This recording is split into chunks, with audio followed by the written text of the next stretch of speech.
Hola a todos de nuevo, bienvenidos a Terror Desconocido. Hoy voy a comentaros la película Las manos del destripador, película producida por la Hammer que entraría dentro de lo que sería ya la década de decadencia de la Hammer, que fueron los años 70. Como he comentado alguna que otra vez, pues estas productoras que se especializaron dentro del cine de terror, la Universal, por ejemplo, no es que se especializara solamente en el cine de terror, pero fue bastante prolífica en ese género en los años 30, tuvo ese boom en los años 30 de cine de monstruos, y a partir ya de los años 40 empezó la cosa a decaer. Intentaban un poco pues hacer cualquier tipo de truco para volver a atraer a la gente a los cines. Entonces pues combinaban monstruos, por Drácula con Frankenstein, con el monstruo de Frankenstein, con la momia, o el Frankenstein contra el hombre lobo, o contra Drácula. Mezclaban personajes o los actores, por ejemplo Bela Lugosi ha trabajado mucho con Boris Karloff, también muchas veces estaba ahí Lon Chaney Jr., pero bueno, cuando la cosa ya va para abajo, va para abajo. Entonces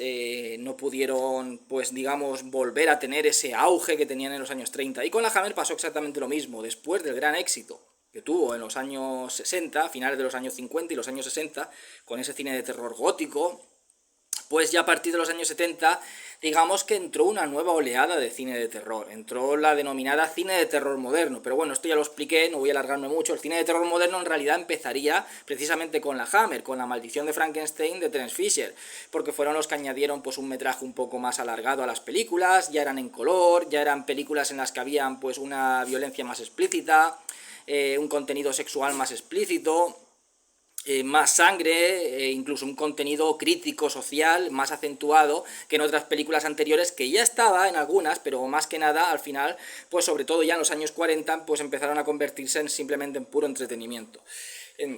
Entonces digamos que esa evolución pues llegó con la Hammer, pero bueno, luego se estancó en ese subgénero que fue el gótico, y entonces ese pasito evolutivo hasta el cine de terror que hoy conocemos ya entró en el año 68 con La noche de los muertos vivientes. Digamos que reformular ciertos personajes o ciertas criaturas del cine de terror, adaptarlas a nuestros días, introducir una crítica social un poco que va un poco más allá, un poco más arriesgada, aunque la crítica social siempre es arriesgada.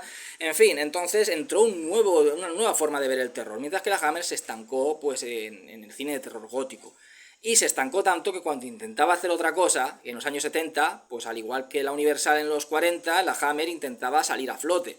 Entonces, ¿qué hacía? Pues intentaba copiar o emular aquel cine de terror que estaba más de moda. A ver, ¿qué es lo que gusta ahora al público? Bueno, pues vamos a hacerlo. Lo que pasa que, como digo, estaba ya tan acostumbrada a un subgénero que era el gótico, y el gótico ya se había quedado caduco, que no lograron adaptarse a los tiempos modernos. Pero aún así hicieron películas muy buenas, hicieron para mí auténticas joyas, como es el caso de Las manos del destripador. A mí esta película me encanta, como digo, no es de las mejores de la Hammer, es una película que ya entra dentro de lo que sería una manera de intentar adaptarse a los tiempos modernos, que se nota que lo intenta, pero no llega a cuajar.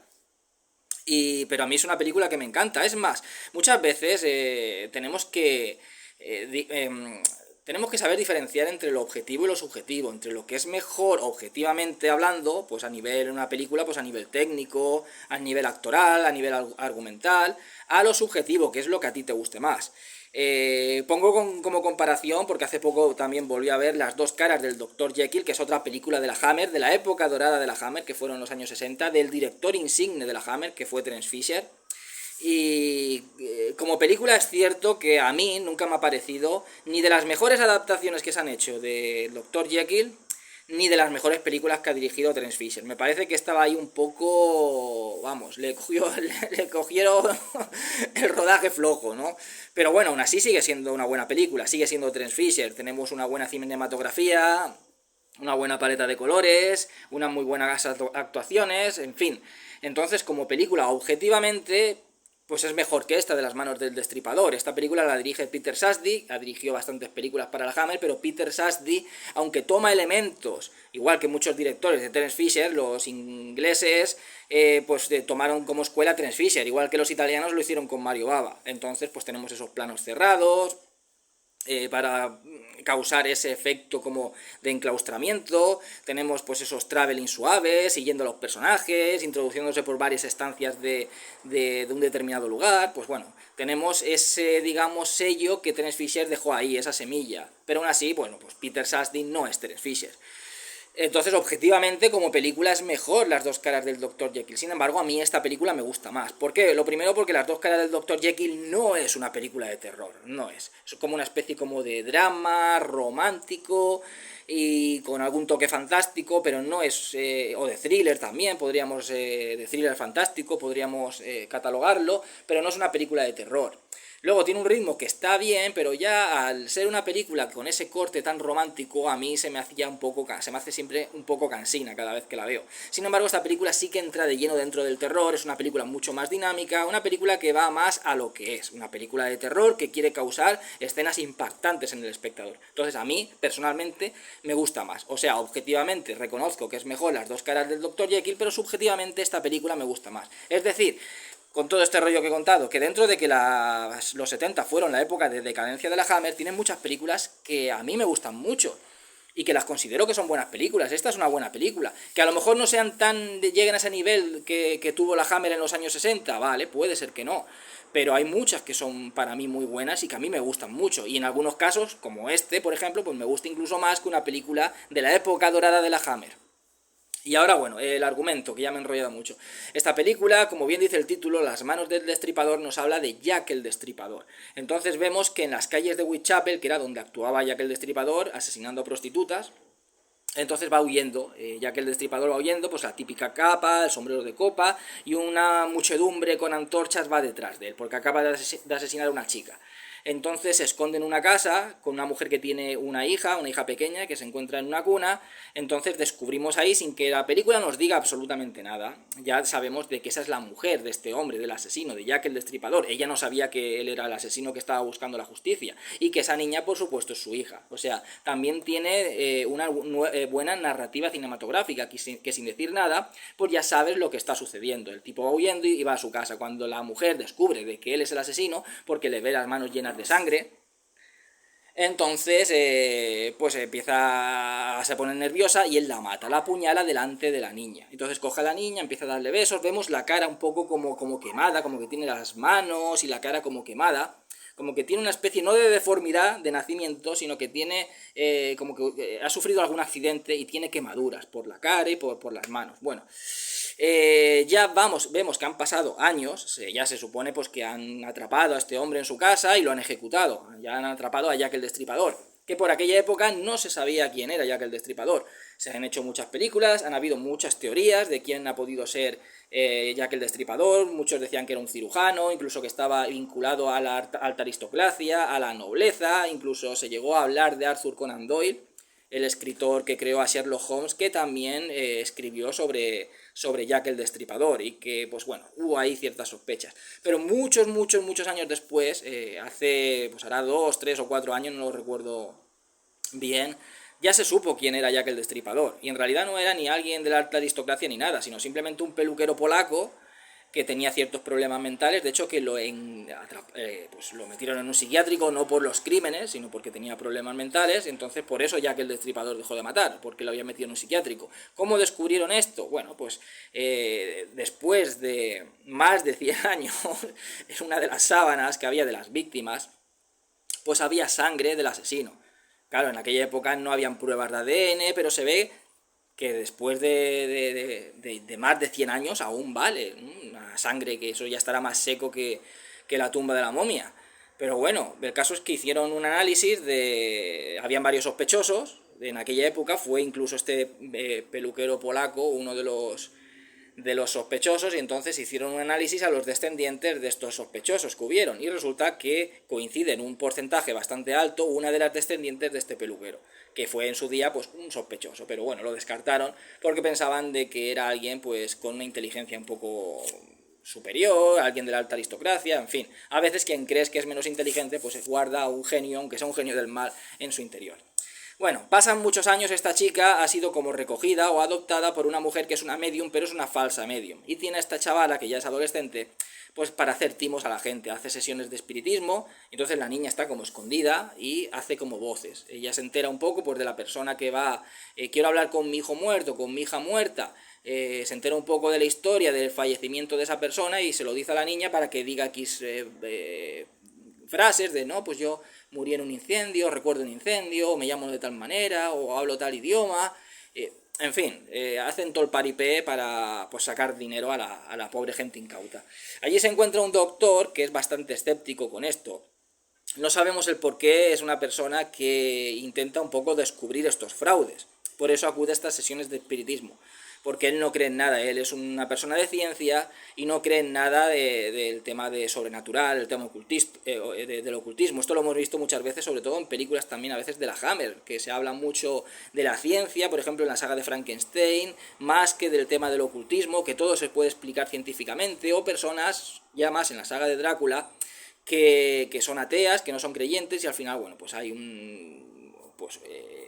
algo sucede que hace que vuelvan a tener fe, o en El Exorcista, cuando pues el padre Carras pierde la fe y al final pues la recupera al ver que sí que hay elementos sobrenaturales. Si existe el diablo, pues existe Dios, si existe el mal, existe el bien. Entonces este hombre no sabemos por qué, si a lo mejor su mujer murió, si a él en un principio pues le dieron esperanza a este tipo de gente que parece como que quiere desenmascarar a estas personas. El caso es que la mujer esta, aparte de tener a la chica haciendo estos timos, pues te resulta que también la quiere prostituir. Y a uno de los que estaban en la sesión, que es un tipo que es un político, pues se la vende, o sea, la prostituye, le dice que es por dinero, que le hace falta, que no sé qué, que no sé cuánto, el caso que la prostituye. Pero el tipo cuando le va a dar, le quiere regalar como una especie como de medallón, cuando la chica ve el medallón así brillando, es como que enloquece, y de repente empieza a chillar, el tipo empieza a pegarle porque ella no quiere, pues, se queda como paralizada y el tipo dice, ¿esto qué es? ¿Un timo o qué? Yo he pagado y ahora resulta que me voy a quedar sin dinero y sin estar con la chica. Entonces entra la mujer, pero bueno, la chica digamos que estando en ese trance se ve como la mano como quemada, como si fuera la mano de ella quemada, como si fuera la mano del padre. O más que la mano del femenina, es una mano como masculina quemada, es como si se le hubiera puesto la mano del padre y entonces mata a la vidente esta. La atraviesa con un atizador de estos de la chimenea, la atraviesa a la puerta. El caso es que el doctor este, que estaba precisamente fuera, pues entra dentro a ver lo que ha pasado y sale corriendo el tipo este que es político. Entonces, claro, mentalmente la policía pues lo interroga de que él dice que vio salir a un hombre, pero no dice que no se acuerda, pero sí que se acuerda de quién era el hombre que salió. Entonces el político este cuando habla con el hombre que le dice, ¿por qué usted dijo a la policía de que no me vio a mí, de que vio a un hombre pero que no lo reconoció cuando sí que realmente me reconoció? ¿Por qué me ha ayudado? Porque eso podía haberme puesto, bueno, pues en bastantes apuros, en un escándalo. Entonces le dijo que necesitaba ayuda de él, que ahí esa mujer la mataron, o sea, o fue la chica, que en un arrebato de locura, una mujer, una chavala, aunque sea joven, puede tener una gran fuerza. Entonces, o ha sido ella o ha sido usted. Entonces dice el hombre, dice, yo no he sido, dice, ha sido la chica. Y el médico lo cree más a él, porque ¿qué motivo va a tener este hombre que está metido en la política, que es un hombre pues con un alto cargo, de meterse en ese embrollo, de matar a una mujer, dejar una testigo? O sea, es más lógico que haya sido ella que se encuentra en trance. Porque este hombre la saca, la tienen metida como en una especie como de celda, allí en pues, unas celdas de estas del 1800, súper insalubre. Entonces el tipo la saca, el médico, y la lleva a su casa porque quiere estudiarla. Y ella no recuerda nada. Entonces es más lógico lo que dice el médico. Yo sospecho más de ella, de que porque ella no recuerda nada, es como que se ha quedado en shock. Bueno, yo pienso que a esta chica le ha pasado algo en el pasado, algo que la ha traumatizado, y eso hace que por algo que le hace estallar, hay algún detonante que hace que ella estalle, entonces puede que tenga esquizofrenia y eso le hace tener una gran fuerza en esos momentos de estallido, y ella ha sido la que haya matado a esa chica. No cree que haya sido este político, que también posible, siempre está ahí como sospechoso, pero no lo cree. Lo que sí que ha ayudado a ese político porque necesita su ayuda. Entonces lo que quiere es que averigüe todo lo que pueda sobre esta chica, que lo averigüe todo. Y aquí entran el tema de lo sobrenatural con la ciencia. O sea, el político dice que ella estaba poseída, cree en lo sobrenatural, por eso va a esas sesiones de espiritismo. Sin embargo, el doctor no cree en lo sobrenatural y dice, yo no creo que ella esté poseída. Yo creo que ella sufre un trauma de algo que le sucedió cuando era pequeña, eso está en su interior y de repente el detonante puede ser cualquier cosa que hace que esa locura se apodere de ella y por algún motivo que desconozco aún, por eso quiere saber el pasado de ella, pues cuando se detona esa locura en el interior, cuando se detona en el subconsciente aquello que pasó, que la traumatizó y vuelve a su mente, pues saca una ira imparable, con una fuerza imparable, y entonces pues asesina. Y quiere averiguar cuál es su historia para poder tratarla con el psicoanálisis, que en aquella época fue lo que estaba empezando Freud. Freud. El caso es que a todo eso la lleva a su casa, el hombre tiene un hijo que se va a casar, su prometida es invidente, y el hombre este, no sé, parece toda la película como que está un poco amargado, parece como que no se llega a explicar, pero parece como que no le hace gracia que se case el hijo con esta chica, no está como muy feliz de que el hijo pues esté enamorado y se vaya a casar, es como que pasa del tema de la boda, él está centrado en esta chica, parece como que tiene una especie de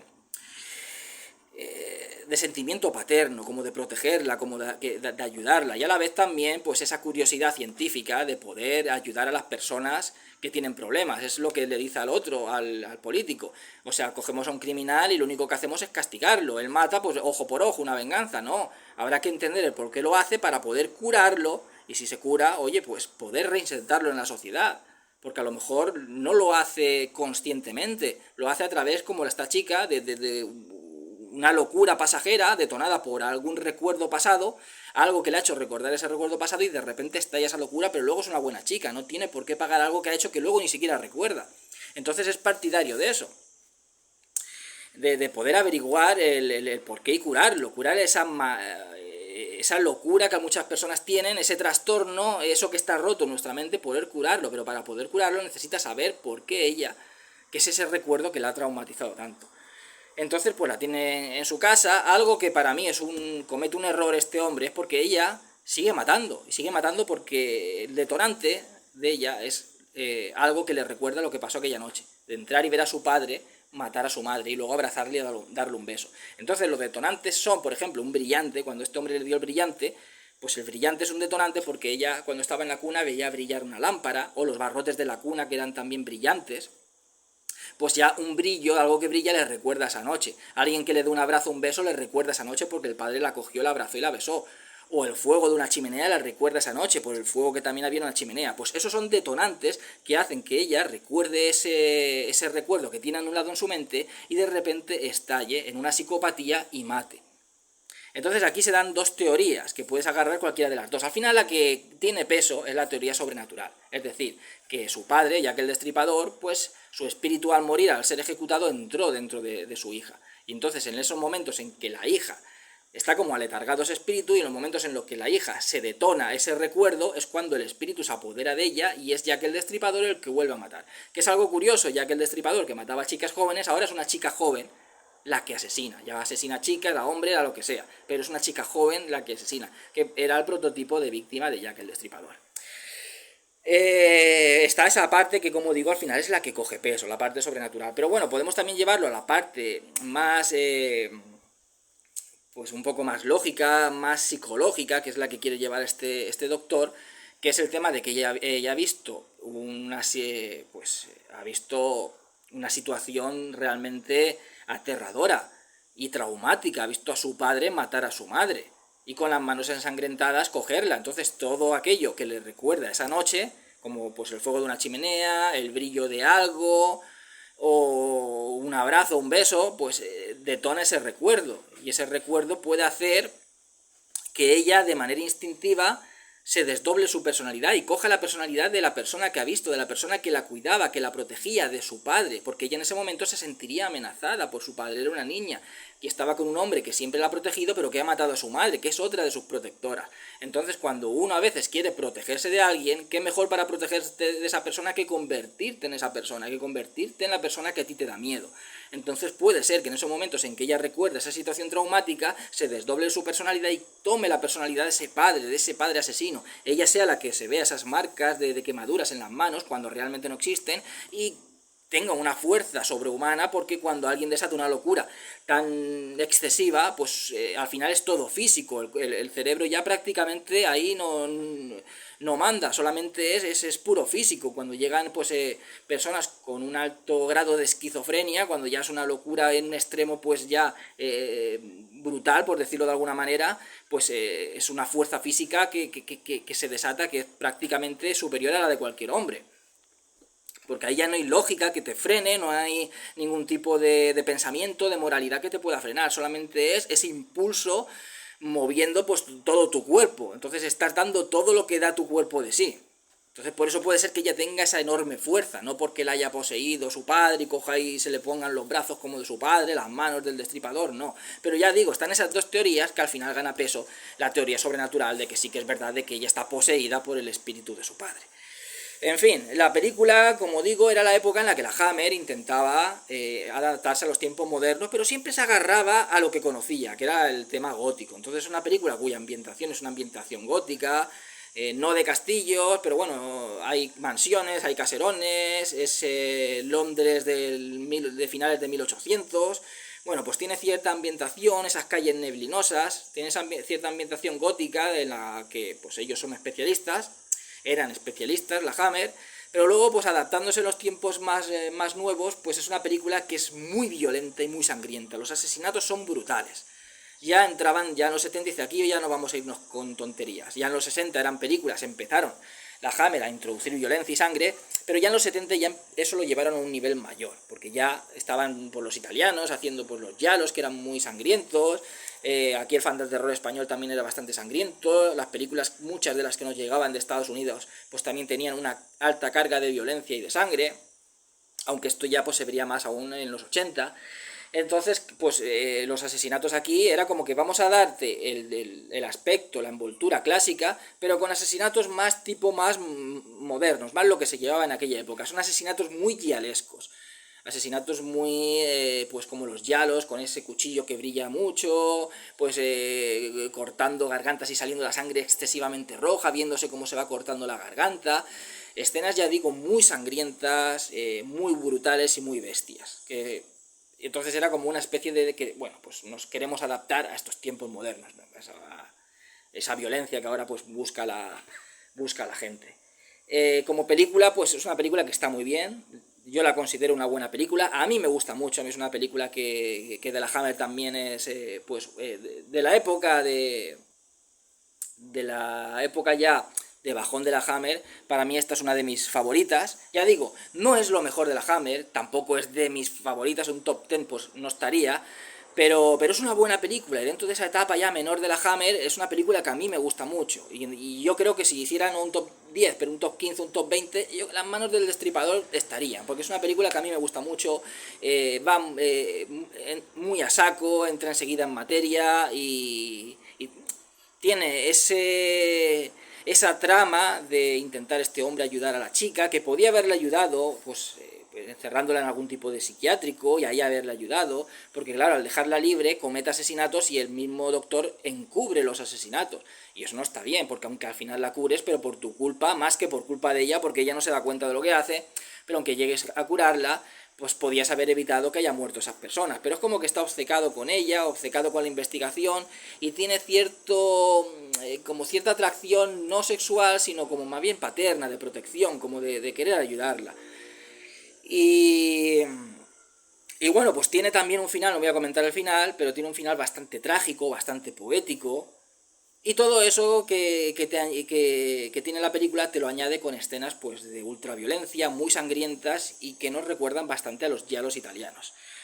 Yo la recomiendo muchísimo. Si os gustan las películas de la Hammer, esta película os va a gustar, aunque sea de la época ya de decadencia de la Hammer, pero para mí es una muy buena película que me gusta mucho y yo la recomiendo. En fin, espero que os haya gustado el vídeo. Dentro de poco comentaré otra película, que seáis todos muy felices y hasta siempre.